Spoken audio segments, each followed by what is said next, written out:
Hi, I'm Danniel Corsiga from group number 3, and in this video, we will be discussing gender criticism. But first, let's start with defining the word gender. According to the World Health Organization, gender refers to the socially constructed characteristics of women and men, such as norms, roles, and relationships of and between groups of men and women. It varies from society to society and can be changed. So, if we talk about gender criticism, this is an approach that examines how sexual identity influences the creation and reception of literary works, and its purpose is to criticize and challenge gender stereotypes as we commonly conceived it. This can be divided into two approaches. The masculinist approach, which was recently advocated by poet Robert Bly, is an ideology of masculinity, an ideology opposed to or opposed by feminism. The second approach, the feminist, is a social theory or political movement arguing that legal and social restrictions on females must be removed in order to bring about equality of both sexes in all aspects of public and private life. Some might say that gender criticism is an extension of feminist literary criticism, focusing not just on women but on the construction of gender and sexuality, especially LGBTQ issues. It challenges the patriarchal attitudes that have been dominated the West and thus have resulted, consciously or unconsciously, in literature that is full of unexamined male-produced assumptions. For a more in-depth understanding of how and what gender criticism works, we will apply this approach to some movies. For this discussion, I'll be using two different Disney movies and compare which approach was more dominant. The first movie we will look into is a classical film. It's the story of the Sleeping Beauty.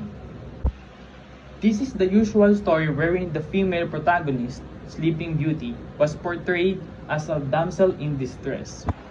In the story, in order to have the happy ending, the princess needs her true love's kiss.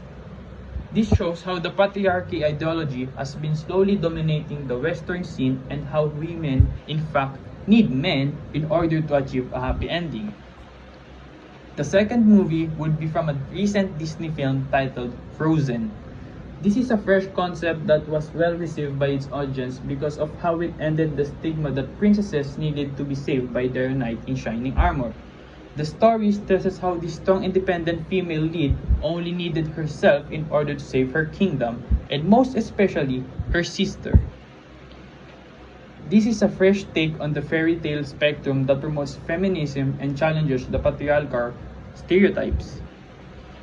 This is also an example of a book review used with a gender criticism approach by Ian Smith on the book of The Persistence of Gender Inequality.